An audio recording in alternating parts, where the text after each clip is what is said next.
Bonsoir, bonsoir tout le monde. Merci de votre présence. Donc, je suis bien sûr très honoré d'être invité par Paris. Effectivement, j'ai fait quelques présentations ici avant les conférenciers, donc c'est un sujet, un crash d'OVNI. Crash d'OVNI qui serait survenu en 1948 aux États-Unis, le 25 mars 1948, qu'on appelle l'incident Aztec. Donc les crashs d'OVNI, c'est un sujet qu'on peut considérer roboratif, c'est un sujet qui a été commenté depuis l'origine de ce qu'on appelle l'ufologie en fin de compte. Beaucoup de gens se sont détournés de ce thème, ça est passé, trop traité. Alors, ce sujet aztèque, je le présente entre autres parce que j'ai traduit, avec la collaboration de 3 personnes que je mentionnerai un peu plus tard, dans un moment, j'ai traduit donc le livre d'auteurs américains qui s'appelle Scott Ramsey, Susan Ramsey et Frank Thayer. Thayer avec un TH. Donc, très brièvement, Scott Ramsey était un ingénieur électrique, un spécialiste dans les câbles électriques, c'est un ingénieur commercial. Et il a découvert ce sujet, donc l'incident Aztec, le crash d'Aztec, en 1986, si je me souviens bien, lors d'un déplacement professionnel. Alors, il n'est pas l'inventeur au sens, au sens archéologique du terme. Au sens archéologique du terme, l'inventeur d'un objet ou d'un objet, c'est le découvreur. C'est pas quelqu'un qui a inventé de toutes pièces. Mais disons qu'il n'a pas découvert le cas de l'incident Aztec lui-même. L'incident Aztec, en vérité, est un des plus anciens dossiers ufologiques, dont ce qu'on appelle l'ufologie, un classique qui a commencé à la fin des années 40, en 1947 plus précisément, Kenneth Arnold, les observations de Kenneth Arnold, l'incident Roswell. Ensuite, c'est le livre de Frank Scully qui a fait connaître l'incident Aztec. Le livre de Frank Scully qui s'appelle Behind the Flying Saucers, qui a été traduit, le livre a été publié en 1950 aux États-Unis, a été traduit en 1951 en France, à l'édition Del Duca. Il n'a jamais été republié par la suite. L'unique traduction du livre de Frank Scully, donc celle de 1951. C'est un livre très précieux. Je crois d'ailleurs que Gilles Durand et Le Sceau ont peut-être quelques exemplaires dans leur...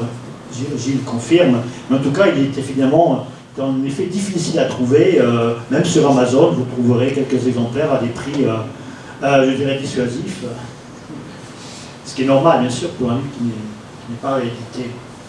Donc le livre de Frank Scully, 1950, évidemment est un des livres, comme on dit, fondateurs des recherches ufologiques. C'est le 2e ou le 3e livre qui a été publié sur le sujet des ovnis.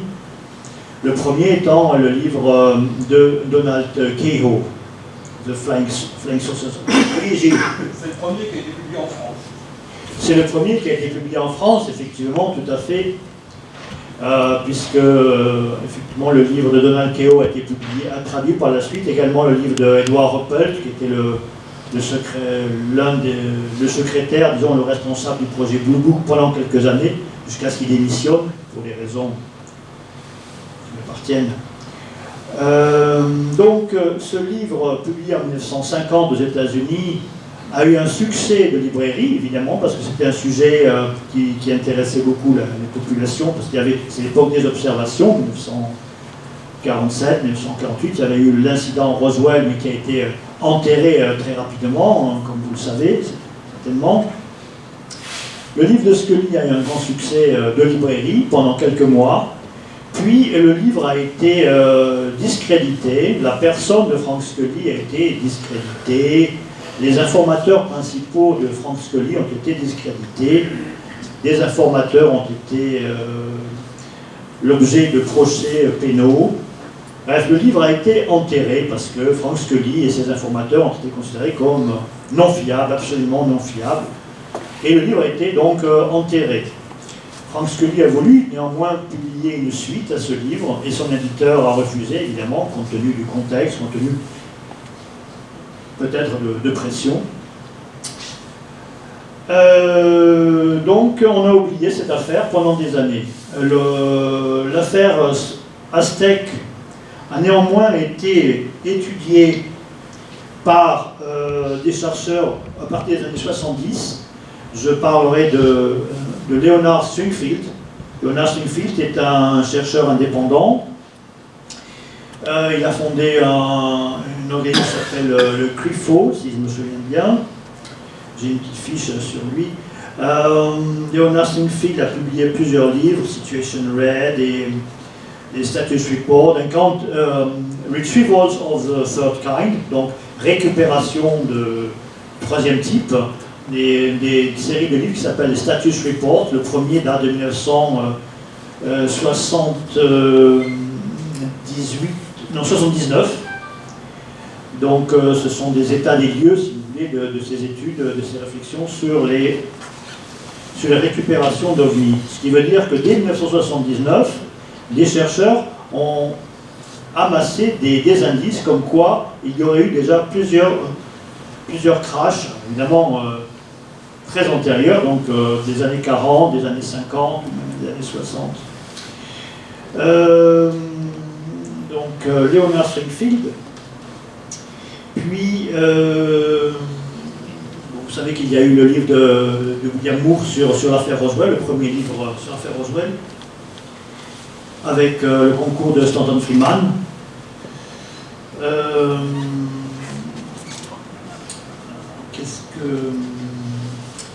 Donc, en 1986, en fait, un auteur a publié un livre.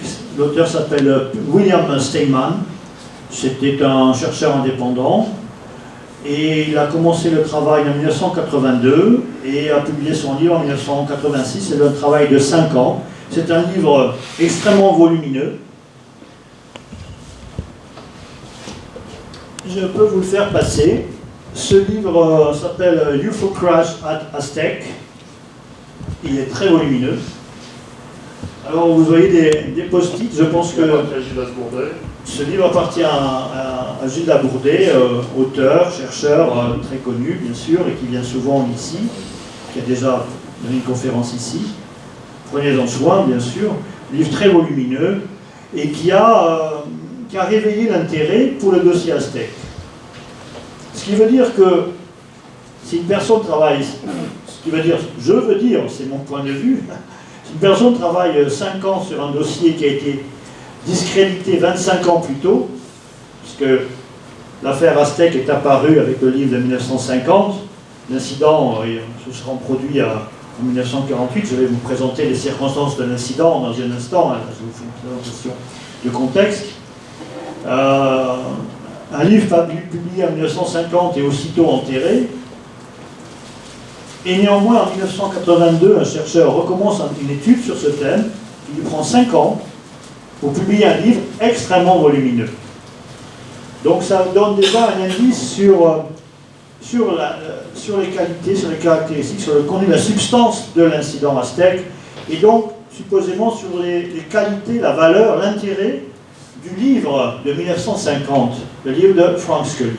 Donc sur le travail de Frank Scully et sur les contributions, effectivement, des informateurs de Frank Scully. Donc ce livre de 1986 donne donc un nouvel élan à la réflexion, à l'étude sur l'incident Aztec de 1950. William Steinman, en fait, est le premier à avoir découvert les témoins directs. En fait, il en a trouvé un. Ce n'est pas beaucoup, mais on est quand même 25 ans après. Hein.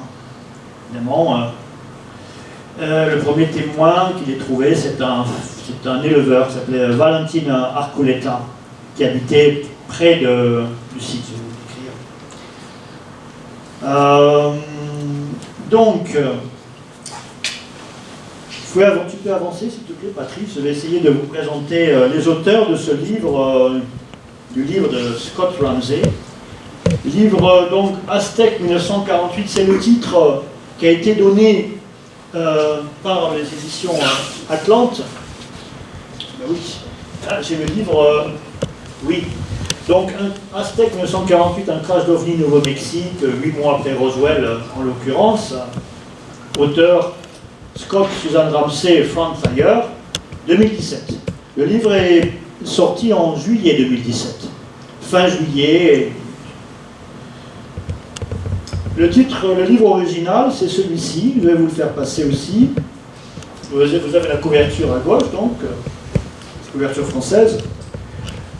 Donc, le livre Aztec UFO Incident 2015.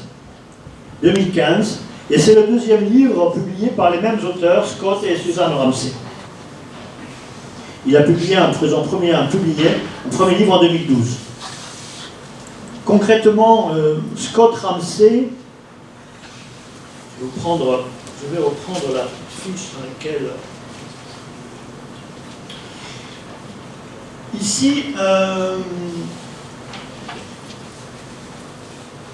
ici un document du MUFON, un exemplaire du MUFON Journal, MUFON UFO Journal, de 2004, dans lequel Scott Ramsey présente l'incident Aztec, présente sa recherche. Je rappelle que ces livres n'étaient pas encore publiés, mais il était connu comme un chercheur respectable, un chercheur éminent, bien sûr, pour publier un dossier dans le MUFON Journal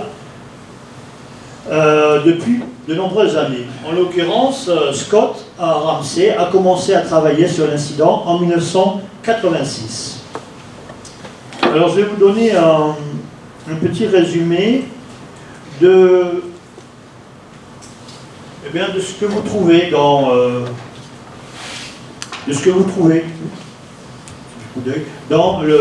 l'article du MUFON UFO Journal, qui est un des principaux journaux américains, bien sûr. C'est l'organisation le MUFON, bien sûr. Donc le journal du MUFON, un journal de référence.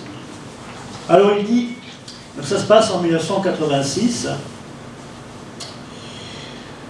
Alors, il avait entrepris son enquête de façon fortuite à la suite d'un déplacement professionnel en août 88 dans la région des Four Corners du Nouveau-Mexique. Un client de Scott Ramsey, travaille pour une entreprise de commercialisation de câbles électriques, employé comme ouvrier un grand nombre d'Indiens Navajo d'une réserve voisine. Ramsey entendit les Indiens parler d'une sortie de chasse aux daims prévue Deer Hunt. Vous connaissez peut-être le titre original du fameux film Voyage au bout de l'enfer, Deer Hunter. Chasse aux daims ou chasse au cerf, chasse aux daims. Et Ramsey entendit les Indiens parler d'une sortie de chasse aux daims prévue pour le samedi suivant près du vieux site du crash. Témoignage de Scott, je leur demandai prudemment quel vieux site du crash. Ils expliquèrent qu'une histoire locale circule dans la région, selon laquelle un disque volant s'était posé sur la Mesa, au bord de la route de Hart Canyon, nord-est d'Aztec, à 22 miles, 36 km de l'endroit où je résidais à Farmington, où il résidait pour sa mission de travail, pour sa mission au Nouveau-Mexique. En vérité, il est domicilié en Caroline du Nord, déjà à l'époque, très très loin du Nouveau-Mexique. À mon retour de mon voyage d'affaires, je fis une recherche sur le cas Aztec. Je fus surpris de découvrir que Frank Scully avait consacré un livre à l'incident Aztec en 1950. C'était le deuxième livre sur le sujet OVNI, après celui écrit par le major Donald Keyhoe un an auparavant, 1949. Scott se procura un exemplaire du livre de Scully et apprit comment Scully avait eu connaissance de l'affaire à travers des scientifiques top secrets. Voilà comment Scott Ramsey donc, a commencé son travail d'enquête à partir de 1988. Donc son premier livre est de 2012, donc je vous laisse faire le calcul. Son deuxième livre de 2015, donc en 2015 il y avait déjà 27 ans de travail. Alors ce n'est pas son travail à temps complet, puisque c'est un ingénieur commercial, c'est un directeur commercial d'une importante société de câbles électriques industriels, mais il s'est livré beaucoup, il a également dépensé beaucoup d'argent. Donc ce livre est un best-seller aux États-Unis, il l'a été, il est inscrit sur la liste des lectures recommandées de Richard Dolan. Richard Dolan est bien sûr un ufologue majeur aux États-Unis, plus exactement un historien d'ufologie, c'est ainsi qu'il s'appelle lui-même. C'est un historien de la recherche ufologique, c'est un conférencier, un des conférenciers les plus connus. Il était conférencier au dernier congrès du MUFON. Et il publie régulièrement Selected Readings, donc des lectures recommandées, qui comprennent des livres anciens, comme par exemple le livre de Donald Kael, 1949, également effectivement le livre de Frank Scully, puis des lectures plus récentes, Russ Maccabee, Grant Cameron, des lectures de grands auteurs qu'il recommande à tous les gens qui veulent faire des recherches en ufologie. Et ce livre de Scott Ramsey, Aztec UFO Incident, est inscrit sur cette liste. Bon, donc je vais commencer à vous situer le site géographique, historique. Et ensuite, décrirai les principaux éléments du dossier. Et si vous voulez, si j'ai un temps à la fin de l'exposé, j'aimerais vous donner un peu des lectures de contributions de quelques auteurs qui ont commenté l'affaire Aztec et qui ont commenté le livre de Scott Ramsey.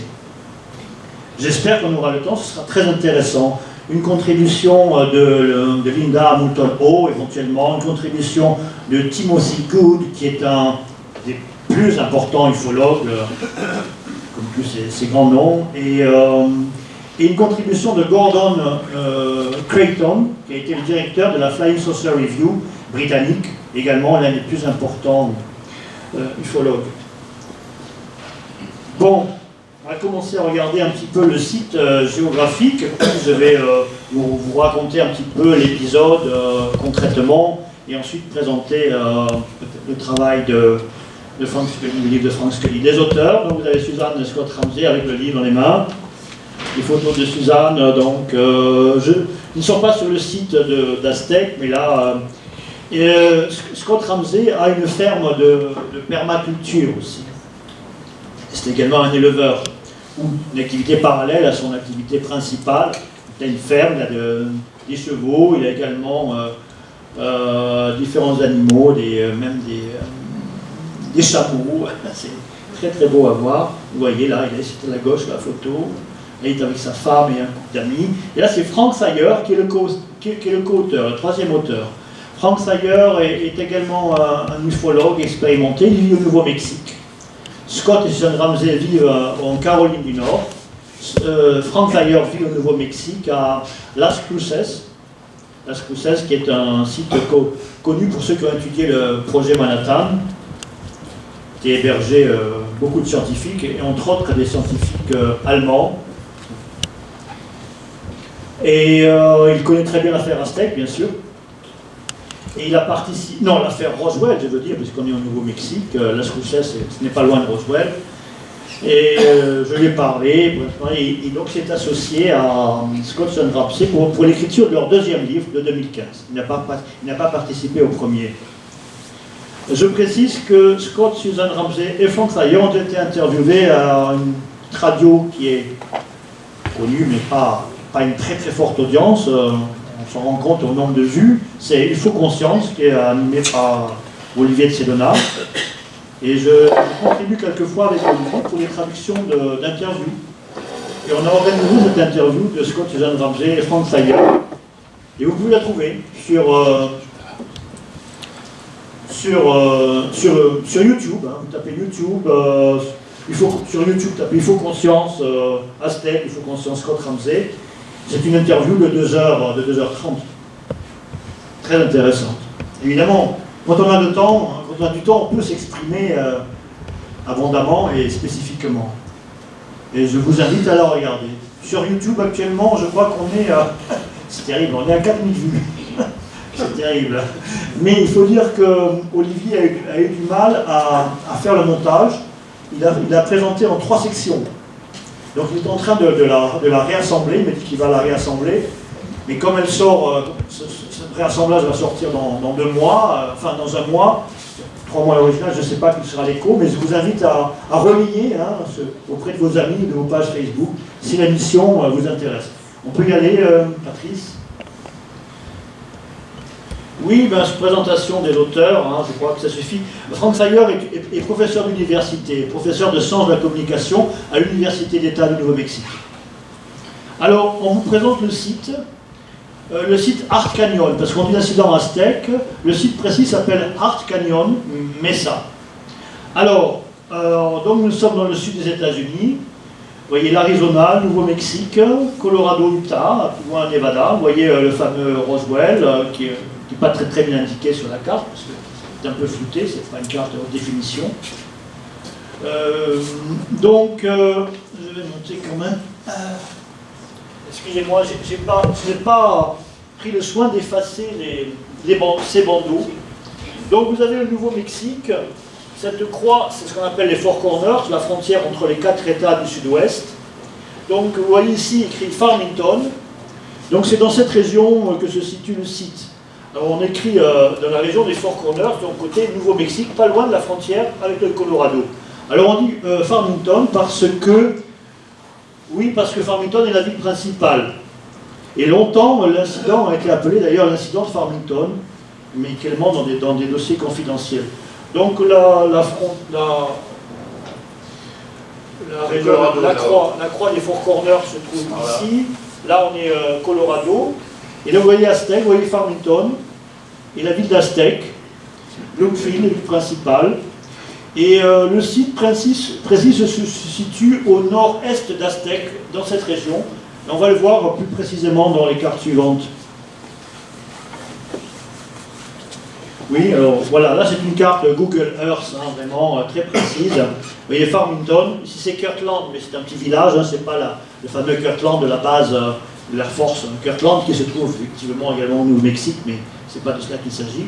Farmington, Aztec, et on fait le site, et je n'ai pas fait le bandeau, mais il se trouve par ici, mais on va le voir dans la vue rapprochée, dans la photo suivante. Voilà, donc Aztec. Alors les distances, je vais vous les indiquer. Donc il y a une route, ce sont des routes, et à partir d'ici, on accède à une voie qui s'appelle Hart Canyon Road. Hart Canyon Road. Et alors vous voyez ici une sorte de bec, un virage en droit, un appendice on peut dire. Donc je l'ai indiqué par ce carré. Et le site se trouve en vérité à cette pointe, tout proche de l'extrémité de cet appendice. Donc là encore il faut une vue détaillée, mais le site est pas large, donc pas envoyé de bandeau. Alors ici encore une photo, donc vous voyez toujours la même voie avec le site. Et ici Blanco, parce que justement le premier témoin indiqué dans le livre de 1986, comme je vous l'ai dit, qui s'appelle Valentin Arculeta, eh bien a témoigné à partir de Blanco. C'est un fermier, un éleveur de chèvres. Et il a observé l'objet, donc le 25 mars 1948, qui se déplaçait, qui nous voyait en direction du nord, et en direction, il l'a dit, de Hart Canyon, parce que je crois que la distance est de 10 km. Donc de Blanco à Hart Canyon, on est à 20 km, vous voyez, 15-20 km, disons que la visibilité lui permettait de distinguer l'objet qui est arrivé au niveau de cette mesa, donc un relief surélevé, et qui est passé par-dessus la mesa. Voilà, un détail plus près, voilà. Donc vous voyez le détail du Arkansas Loop, donc ce virage. Le site en vérité est ici. Vous allez le voir dans les photos suivantes. J'ai voulu donner un grand nombre de représentations pour que ce soit précis, si vous voulez. Voilà, alors effectivement, eh bien c'est voilà, c'est par ici, je pense, hein, c'est dans cette zone. On va le voir encore plus près tout à l'heure, vue rapprochée.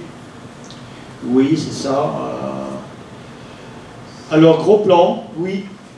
Alors, si vous voulez, le virage qui est indiqué se trouve ici. Et en remontant ce virage, eh bien, il y a une sorte de rond-point ici. En vérité, la route que vous voyez là est une route artificielle. Cette route a été faite par les militaires. C'est le résultat des enquêtes de Scott Ramsey.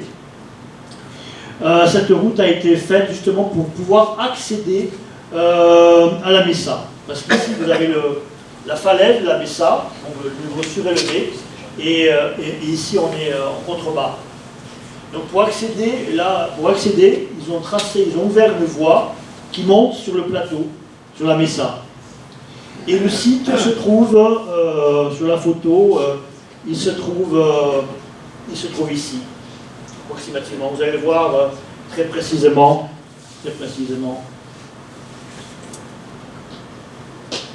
Voilà, ça c'est une photo aérienne. Alors cette photo, effectivement, m'a été envoyée par Frank Thayer. Donc c'est une photo qui a été faite sur un hélicoptère, sur un avion, hein, vous l'imaginez bien. Et donc vous voyez effectivement le Arkansas Loop qui est ici. Vous voyez donc ce niveau, le rond-point que j'ai indiqué. Vous voyez la route, qu'on appelle toujours Military Road, la route qui a été tracée, sans aucune autre raison finalement, parce que... Et pour accéder ici, et le site en vérité est cette partie qui est légèrement dégagée.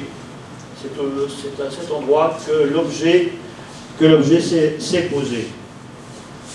Une photo de reconstitution ici, oui. Ça c'est une photo qui a été publiée sur le site Open Minds, auquel Wendell Stevens, le co-auteur du livre de 1986, a légué une partie de ses archives. Donc vous voyez l'objet, hein, donc il est posé ici. Alors en fait la reconstitution n'est pas une reconstitution de fantaisiste, hein, c'est une reconstitution très sérieuse faite sur toutes les collectes, parce que l'objet est, selon tous les témoignages qui sont liés aux témoins qui ont été découverts par Frank Thayer, enfin par Scott Ramsey, le travail de William Steinman et le livre de Frank Scully, l'objet mesurait 30 mètres de diamètre, 100 pieds, 100 feet, c'est l'équivalent de 30 mètres. Donc la dimension a été très précisément calibrée à l'échelle du site, et l'endroit également précisément identifié à partir des témoins qui l'ont situé en montant à partir de la route militaire en direction sud-sud-ouest, etc., à une distance de 200 mètres ou 200 mètres, c'est-à-dire 500 pieds, etc. L'endroit a été très précisément situé ici. Outre qu'on a eu toutes sortes d'autres témoignages que je vous préciserai. On peut y aller, Patrice. Donc voilà. Là, ça, c'est un extrait du livre. Hein. Du livre, donc je n'ai pas traduit. Donc, pardon ? Oui, Military Road. Et puis, Crash Site, une distance de 587 pieds, hein, ce sont des pieds, voilà. Vous voyez, feet, voilà, donc l'altitude, voilà, 100 pieds de diamètre, donc 30 mètres, voilà. Donc ça c'est le livre de William Steinman et Wendell Stevens, que je vais quand même présenter rapidement dans un moment. Wendell Stevens est le co-auteur du livre, c'est un ufologue très renommé également, qui a été longtemps le directeur, enfin l'un des animateurs de l'International UFO Congress, un des plus grands congrès aux États-Unis. Ça c'est la couverture de 1986, avec une photo où on voit Ark Canyon, et vous voyez effectivement dans son livre, c'est moi qui ai scanné ces photos, elles sont en noir et blanc, mais au niveau du piqué, elles sont quand même très fines, c'est pour ça que je les ai reproduites. Vous voyez le canyon, l'accès, direction du canyon, photo en couleur. Maintenant, on va voir, donc dans les livres de... voilà. Maintenant, on va voir des photos qui m'ont été envoyées par Scott Ramsey et Susan Ramsey et Frank Thayer, 2012-2015. Voilà. Donc à partir de la route, hein, un petit peu à quoi ressemble le sommet de la Mesa. Voilà, pour une fois, côté sud, en avant, la Mesa.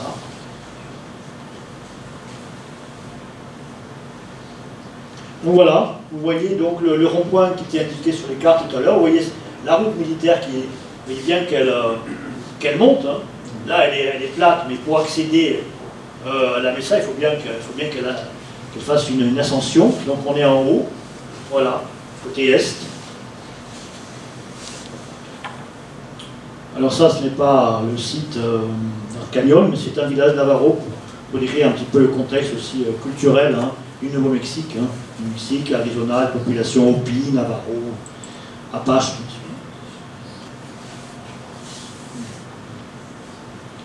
Voilà, donc vue donc, de la Mesa en direction du nord, parce que vous avez vu qu'on est au nord du Nouveau-Mexique, et en direction nord c'est le Colorado, et au Colorado vous avez le Mountain Range, hein, vous avez les grandes montagnes, les grandes chaînes de montagnes, qui n'ont rien à voir avec les canyons évidemment. Hein. C'est une montagne musique qui monte jusqu'à plus de 3000 mètres. Perspective. Les réservoirs pétroliers, voilà. Alors ça c'est une photo de 1950 qui est reproduite dans le livre de Scott et Susan Ramsey. Donc une zone pétrolière. Et c'est important à savoir parce que l'enquête effectivement s'est concentrée aussi sur les ouvriers du pétrole. Hein. Vous verrez que des témoins importants effectivement sont issus. C'est une région pétrolière effectivement, le nord du Nouveau-Mexique. Bon, je crois que oui. Voilà, alors là c'est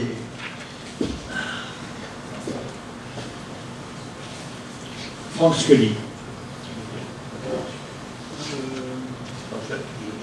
Oui, on va rester avec Frank Scully. Un mot peut-être sur Wendell Stevens. Donc je vais quand même présenter bien sûr Scully qui est à l'origine, hein, de tout ça. Comment dire, Wendell Stevens, qui est le co-auteur du livre de 1986. Qu'est-ce que je peux dire sur lui? Il est mort en 2010, si je ne me trompe pas.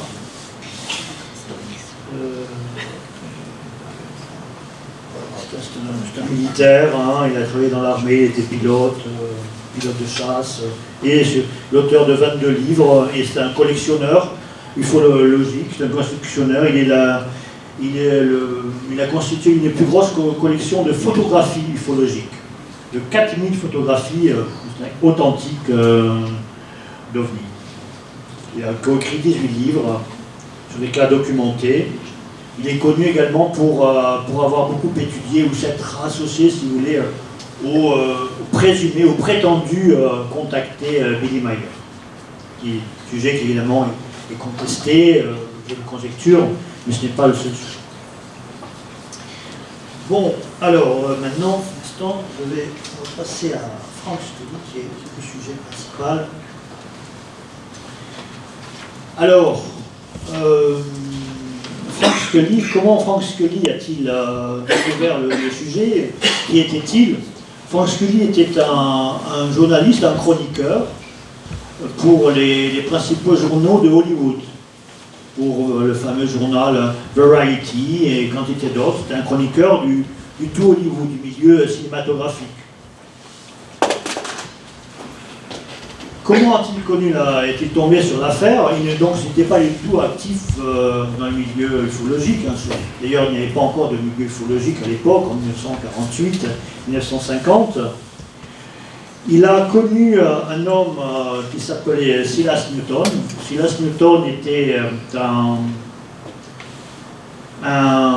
homme d'affaires du pétrole, c'est un milliardaire du pétrole, un magnat du pétrole, comme on dit. Concrètement, Silas Newton avait écrit à Frank Scully pour le féliciter d'un article que Frank Scully avait écrit à propos d'un livre consacré aux prostituées de San Francisco. Encore une fois, c'est un détail, mais ce qui explique un peu les concours de circonstances qui, finalement, quelque part, ont amené aussi à une recherche ufologique et un livre qui est majeur. Même s'il a été discrédité, il est encore inconnu, discrédité aux yeux de beaucoup. Alors là, c'est des photos de Frank Scully en tant dans son travail à Hollywood, dans son bureau, à Variety ou ailleurs. Là, il doit recevoir un prix. C'était un homme très connu, très célèbre, qui ne cherchait pas donc la célébrité parce qu'il l'avait déjà. Vous voyez qu'il avait des béquilles. C'était un grand sportif dans sa jeunesse, mais il a dû être opéré d'une jambe. Il a dû souffrir d'une amputation d'une jambe, une seule jambe, la jambe gauche, suite à un accident du sport. Et il a eu beaucoup de soins toute sa vie, justement, pour qu'il y ait des séquelles de cet accident. Il portait des béquilles, donc c'est un homme énergique, qui prospère, qui avait une très belle maison à Hollywood et qui recevait beaucoup de gens. Donc il a connu Silas Newton. Alors concrètement, comment ça s'est passé? C'est que Silas Newton, après qu'ils aient fait connaissance, donc pour quelques mois, Silas Newton l'a invité un jour à faire une sortie dans le désert de Mojave, qui se situe à la frontière entre la Californie et le Nevada. Vous voyez Silas Newton. Silas Newton est né en 1887, si je ne me trompe pas, je vais voir votre affiche. Donc il avait une soixantaine d'années au moment de l'affaire Aztec, au moment du livre, en 48, entre 48 et 50. Il avait 61 ans, je crois, quand le livre est sorti en 1950. Il est là, en manteau. Dans la photo centrale, c'est le personnage à droite, et vous voyez en bas. C'était également un champion de golf. Il était membre de tous les clubs de golf des États-Unis et il avait gagné beaucoup de coupes. C'était un joueur de golf très très renommé, très réputé, et donc un milliardaire, comme je vous le disais. Il avait inventé ce qu'on appelle les doodle bugs. Doodle bugs, ce sont des bâtons sourciers, mais dans le langage du milieu pétrolier, ça veut dire des dispositifs, des machines, des équipements capables de détecter le pétrole dans le sous-sol, bien entendu. Et c'est grâce aussi aux équipements qu'il avait découverts qu'il s'est enrichi dans le milieu du pétrole. Donc, quel est le point de départ, concrètement, de l'affaire Aztec ou du livre de Scully? Donc, c'était en septembre 1949, donc supposément plus d'un an après l'incident, puisque l'incident date de mars 1948, je ne l'ai pas encore décrit précisément, mais l'enquête a montré que l'incident s'est produit en mars 1948, précisément le 25 mars. Et donc en septembre 1949, près d'un an et demi après, Silas Newton invite son ami Frank Scully à une sortie dans le désert Mojave, qui se situe à la frontière entre la Californie et le Nevada, puisque nous sommes en Californie, nous sommes à Los Angeles. Hollywood, c'est Los Angeles. Et Frank Scully est d'accord, une sortie un dimanche, et ils sont accompagnés par un ingénieur, également un ingénieur du pétrole, un ingénieur chevronné, beaucoup plus chevronné encore que Silas Newton. Et lors de cette sortie, donc qui se passe en septembre 1949, eh bien, cet ingénieur fait des révélations, développe des révélations à Newton, à Scully et à une autre personne qui était avec eux, se rapportant effectivement à un crash d'OVNI. C'est ainsi qu'il serait survenu en 1948, dont il n'aurait pas été le témoin direct, mais cet ingénieur, ce qu'on appellera Dr. G, ne sera pas identifié formellement, il ne sera jamais identifié formellement, aurait participé à des opérations de récupération, des opérations d'analyse scientifique sur les caractéristiques scientifiques, techniques de l'objet. On fait associer à une équipe de scientifiques, des équipes de scientifiques. Il a nommé une équipe de 9 personnes avec lui-même. Voilà, Silas Newton concrètement explique, a rapporté par la suite à Scully, qu'il circulait à l'origine entre Denver et Phoenix, Arizona, avec le fameux Dr. G, qui était quelque sorte un collègue, c'est-à-dire un scientifique géophysicien, parce que Silas Newton est d'abord un géophysicien. Je n'ai pas donné sa biographie, Il a un doctorat en géophysique de l'Université de Berlin. C'est en tant que géophysicien, bien entendu, qu'il s'est lancé dans la recherche pétrolière. Donc le Dr G est un géophysicien de renom. Il circulait, donc ils testent ensemble des appareils de détection sous-marine, de détection souterraine, pardon, détection de pétrole ou même détection d'eau. Et un voyage entre Denver et Phoenix, Arizona. Donc on a vu la carte tout à l'heure, vous voyez que Denver c'est le Colorado, c'est la capitale du Colorado, se trouve donc au nord par rapport au Nouveau-Mexique, et Phoenix se trouve en Arizona. Donc de Denver on voyage vers le sud et le sud-ouest, puisque Phoenix est au centre de l'Arizona. Donc il voyage, il passe à proximité de la région des Four Corners, si vous avez vu la carte tout à l'heure, cette croix qui sépare Colorado, Nouveau-Mexique et Arizona. Et en passant à proximité des Four Corners, donc à proximité de Farmington, de cette région, donc, le Dr G dit à Silas Newton, j'aimerais bien un jour t'amener par là, te faire voir effectivement l'endroit où l'objet s'est posé. Où cet objet s'est posé et comment nous l'avons vu, ce qui s'est passé. Silas Newton, vraiment stupéfait, l'objet qui s'est posé, quand, quoi, comment, il commence à lui raconter ce qui s'est passé donc en 1948.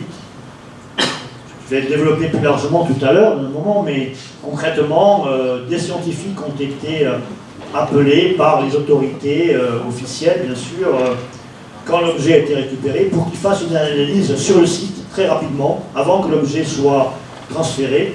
Il est vraisemblable que les scientifiques se sont livrés à des études postérieures, ultérieures également, sur différents sites, sur le site dans lequel l'objet a été vers lequel l'objet a été transféré et conservé un temps avant d'être transféré sur un autre site, dans lequel peut-être d'autres équipes de scientifiques tout aussi secrets se sont livrées à d'autres recherches secrètes. Parce que là, nous avons, selon le livre de Scully, le témoignage de 9 scientifiques qui auraient travaillé sur le site d'Arcanion et ailleurs, mais on peut très bien imaginer que, toujours pareil, l'effet iceberg, qui sait s'il n'y a pas des dizaines d'équipes de 9 personnes ou des dizaines d'équipes de 50 ou plus d'ingénieurs qui ont travaillé sur ces objets. Voilà, là c'est le cadre général. Je vais le développer un peu plus, j'espère, dans un moment. Voilà Silas Newton. Qu'est-ce qu'on peut... Voyons, on avance un petit peu, s'il te plaît. Plutôt. Oui. Donc... oui, là c'est pour résumer comment l'affaire a été enterrée.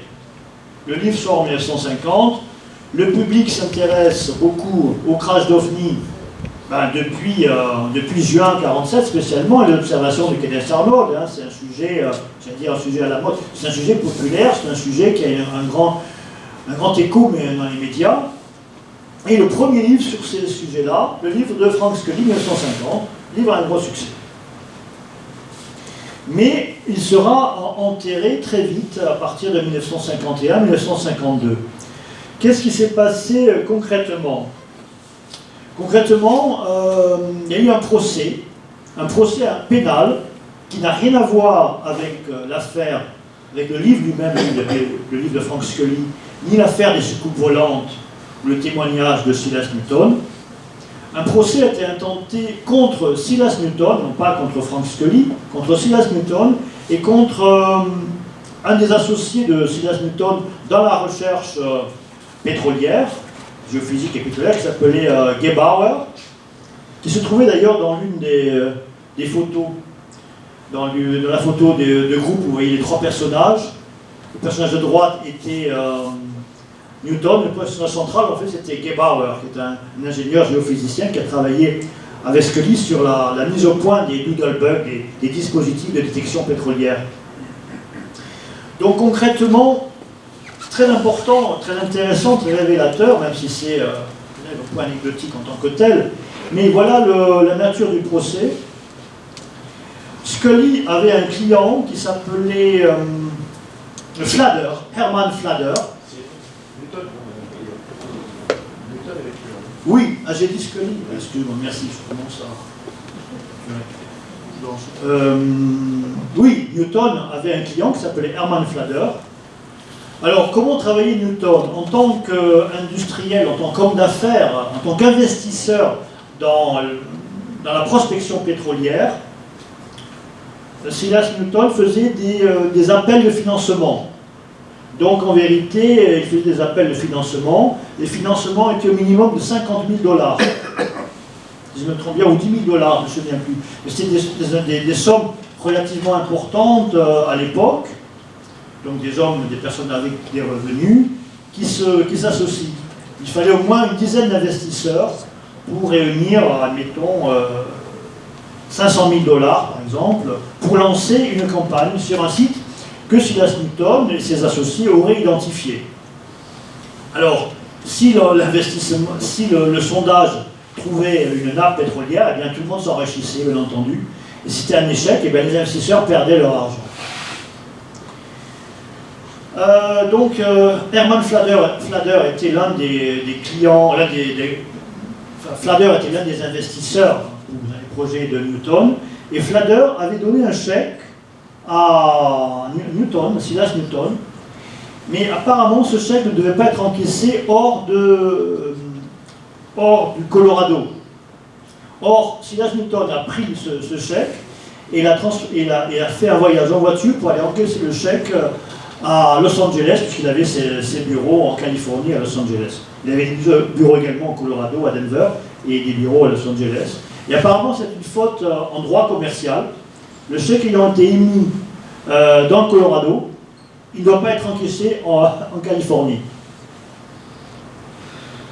Un procès a été intité, qui est de nature pénale, outre qu'il y a eu également une plainte pour fraude, parce qu'on a accusé des dispositifs qu'aurait vendu l'associé de Newton, le fameux Gebauer, à des investisseurs ou des prospecteurs, un dispositif qui serait frauduleux, inefficace, voilà. Donc il y a eu un procès commercial contre Silas Newton et Gebauer. Apparemment, je n'ai pas encore parlé de J.P. Kahn, ils ont voulu faire un procès fédéral. Procès fédéral, donc une grosse affaire. Ils n'ont pas pu trouver de juge fédéral. Alors, si on n'a pas pu trouver de juge fédéral, c'est qu'aucun juge fédéral ne veut prendre l'affaire au sérieux. Déjà révélateur de la substance de l'accusation. En l'occurrence, pour ce qui est du procès en fraude contre Silas Newton, il y avait beaucoup d'investisseurs qui avaient collaboré avec Silas Newton, qui avaient investi 10 000 $, 50 000 $, et personne ne s'est plaint de sa collaboration avec Silas Newton. C'est-à-dire qu'apparemment tous les investisseurs ont gagné de l'argent ou n'ont pas perdu de l'argent avec Silas Newton. La seule personne qui s'est plainte, c'est ce Herman Flagler. Et c'est bien ce qui gênait l'instruction par les procureurs, et par les procureurs fédéraux, c'est qu'on ne peut pas accuser quelqu'un quand tous les autres collaborateurs sont satisfaits de la collaboration. Ça paraissait difficile. Donc aucun juge fédéral n'a voulu prendre l'affaire, et ils se sont retournés vers un juge local, un juge de Denver. Finalement, ils ont quand même été condamnés. Mais pas de peine ferme, pas de peine d'emprisonnement, même pas d'amende. Ils ont été considérés comme coupables de fraude, mais c'est tout. Ils ont peut-être été condamnés pour le transfert de chèques, mais rien de plus. Donc Silas Newton a repris sa carrière. Néanmoins, le résultat était qu'évidemment, le livre de Scully, qui reposait principalement sur le témoignage de Newton, a été discrédité. Alors, je n'ai pas décrit J.P. Kahn. J.P. Kahn, c'est un journaliste qui travaillait également, un journaliste freelance, qui travaillait dans les journaux à San Francisco et Los Angeles, et donc qui avait contacté Frank Scully au moment où Frank Scully était sur le point de publier l'affaire, publier son livre. J.P. Kahn voulait les droits pour publier dans les revues Examiner, San Francisco Chronicle, Los Angeles Examiner, etc. Frank Scully n'a jamais voulu céder les droits de publication sur l'affaire Aztec parce qu'il avait déjà vendu les droits à son éditeur. Donc, étant donné que le livre est destiné à un éditeur, il ne le cédait pas à un journaliste ni à un journal.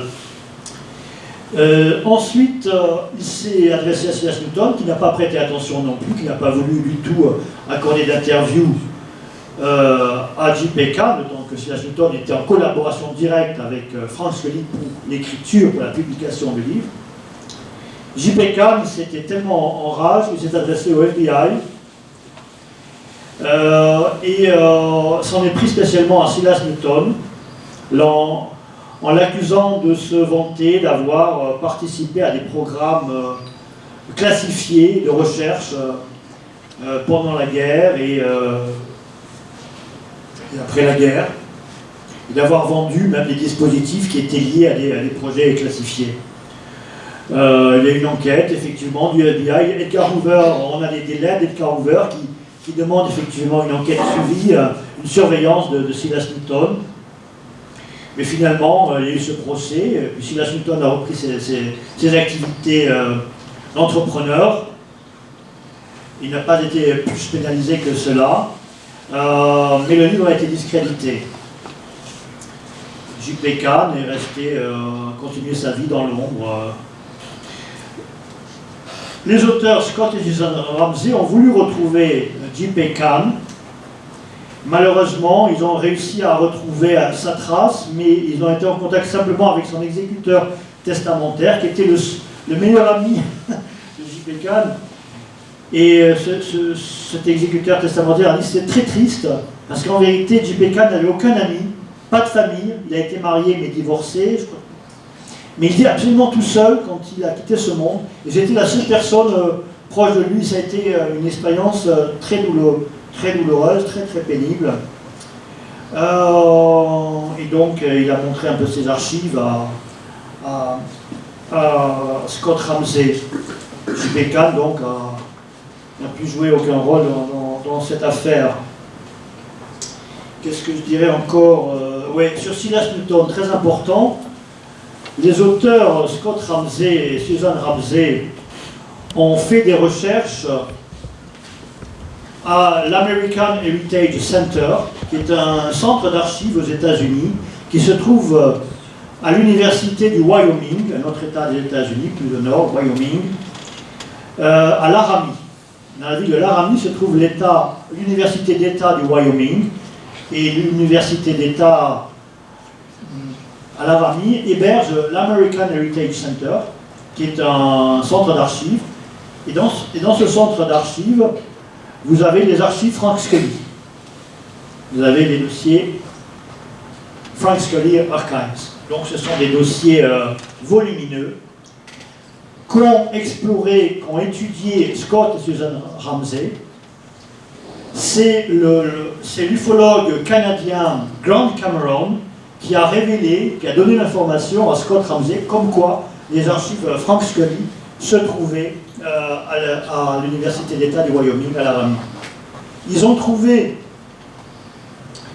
le manuscrit du nouveau livre, du second livre que Frank Scully destiné à la publication, qui n'a pas pu être publié, puisque, évidemment, après 1951, personne ne voulait publier les livres de Frank Scully. Ils ont découvert également le manuscrit d'un livre qui était sur le point de publier, que souhaitait publier Silas Newton. C'est un livre très important, très significatif. Il faudrait du temps pour écrire là, mais qui montre à quel point il avait très bien étudié toutes les caractéristiques liées à l'objet qui a été récupéré en 1948. C'est un scientifique de haut vol, si on peut dire.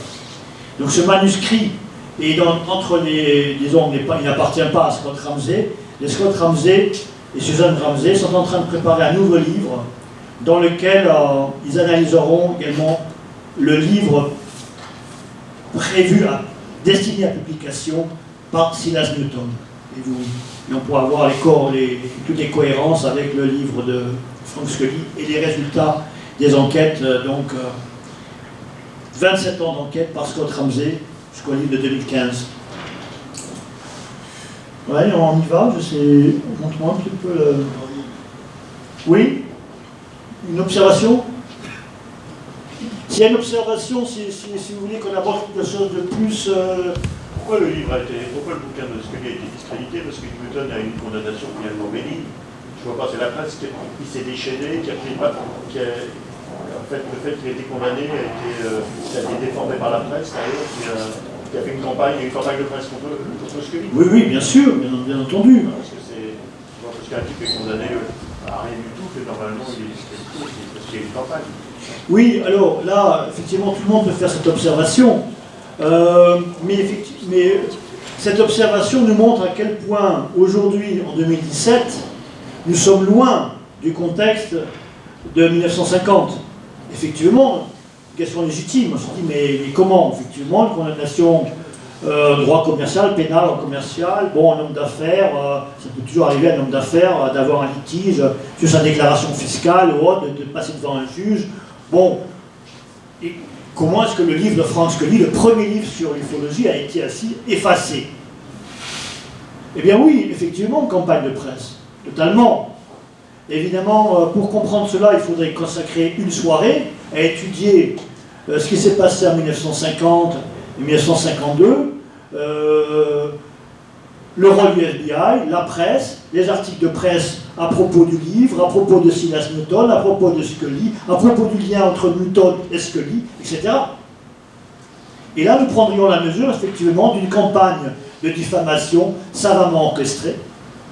Parce que, tout à l'heure, on avait J.P. Kahn, qui est un homme envieux, aigri, vous l'avez compris, du moment qu'on ne veut pas lui faire droit, il avait déjà lui-même dit à son... c'était un freelance, il avait déjà dit à son employeur de San Francisco Chronicle qu'il avait déjà les droits sur l'affaire, que c'est une question de jour, que Frank Scully était d'accord, alors que Scully n'avait jamais donné son accord. Et voilà, dans la mesure où peut-être les pouvoirs, le FBI, se sont rendus compte que peut-être que Newton avait révélé des secrets concernant des recherches classifiées d'équipes qui étaient liées déjà peut-être au projet Manhattan, à la recherche confidentielle pendant la guerre, ou des recherches liées à la rétro-ingénierie d'objets récupérés. C'est bien de cela qu'il s'agit, implicitement. Eh bien, il faut surtout dissuader cette personne, et surtout le casser, si possible. Ok. Et donc, vous pourrez peut-être maintenant nous parler de l'incident lui-même, comment il s'est déroulé, ce qui a été fait avec la soucoupe, si c'est une soucoupe, etc. Oui. Que dire oui, pour ce qui est de... Je crois que pour l'incident, pour ce qui s'est passé après, je crois que c'est ainsi qu'on peut résumer. Hein. C'est une campagne de presse. On a également toutes les lettres de Kahn à Hoover, les lettres d'Hoover sur Newton, etc. Tout ce qu'ils ont voulu faire, effectivement, on peut casser l'image de quelqu'un très rapidement avec la presse, hein, c'est très connu.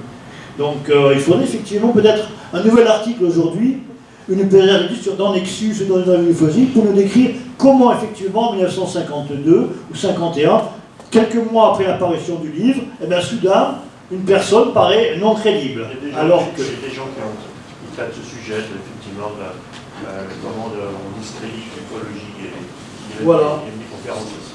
Tout à fait, c'est un sujet intéressant. Donc là, si on pouvait parler du crash, des témoignages, je suis curieux. Oui. Alors, si vous voulez, maintenant, je vais parler un peu plus précisément, si vous voulez, des témoins.